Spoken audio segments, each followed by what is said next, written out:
everybody. It's time for our focus on local history for the month of March. And March, as everybody probably knows, is Women's History Month. And if you know anything about Kaukauna history, there is one woman who is more famous than any other, and that is Electa Quinney, who actually has a book about her here in our library if you'd like to read it. It's written for young adults, so even if you don't want something thick and dry, this is a good book for you to read. But if you don't know anything about her and you'd like to, I'm going to talk about it very briefly. Electa Quinney was born way back in 1798 in New York. She was a member of the Stockbridge tribe. She was schooled at a young age in a Quaker school. She ended up going to seminary for a while. And when the Stockbridge moved west to Wisconsin, she joined them and she took up work as a teacher. She was a teacher in Kaukauna roughly around 1827 to 1831. It's hard to say exactly on the years because people weren't keeping very good records at the time, but that's the best we can guess based on letters that were sent and the dates on the letters, so we know who was there at the time. She is credited as being either the first teacher in Wisconsin or the first female teacher in Wisconsin. I've seen it both ways.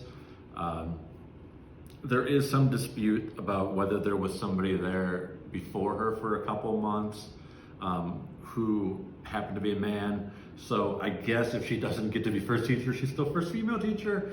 So that's, but either way, that's pretty amazing. So she taught between 40 and 50 students in what was then known as Statesburg, which is kind of an area of Kaukauna that's on the border with Combined Locks. It's clearly Statesburg isn't there anymore, but that's roughly where it was. She taught 4 classes. She taught arithmetic, geography, language, and penmanship.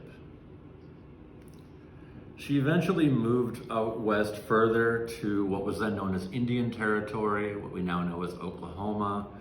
She was married to a missionary named Daniel Adams and had a few children with him. Daniel Adams later died, and she married an editor of a newspaper who had the name John Candy, which at the time was not as funny as it is now, but she did marry him and lived out her days with John. She ended up passing away in the 1880s and is buried back in Wisconsin again on the Stockbridge Reservation, which is near Stockbridge in Calumet County. Her son, John Clark Adams, ended up being a well-known politician in his day. He fought for native rights in the state of Wisconsin, and pretty much everything he did, he had a politician who fought against him on, and that was a man named Philetus Sawyer. And if the name Philetus Sawyer is at all familiar to you, it's because he was a very well-known, very wealthy lumber baron in Oshkosh. The Oshkosh Public Museum is now housed in his former mansion. So he was very well known. Eventually, John Clark Adams won his battles and did get more recognition for the tribes, much to Philetus Sawyer's chagrin. Now, if you also know the name Electa Quinney from something else, it's probably the fact that we have a school in town named in her honor that was opened in 1966.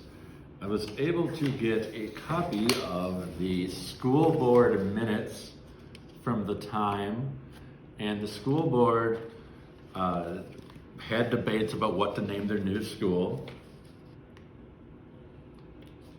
There were a few choices. They put in 3 options and they took a vote, and I don't know what the third option is. I can tell you that Quinney won, obviously, and the second place choice was being named after Dr. Charles Boyd. Didn't win. There still to this day is not a school named for Dr. Charles Boyd, so if we need another school at some point, keep that in mind. But we now have the minutes here in the building. We have the book here in the building. I've got this article that covers the life of Quinney and her son. In case you don't feel like reading an entire book, you can get it all in one page. So we have a few things here on Quinney. who is our women's history subject for Focus on Local History. So thank you for stopping by. See you soon.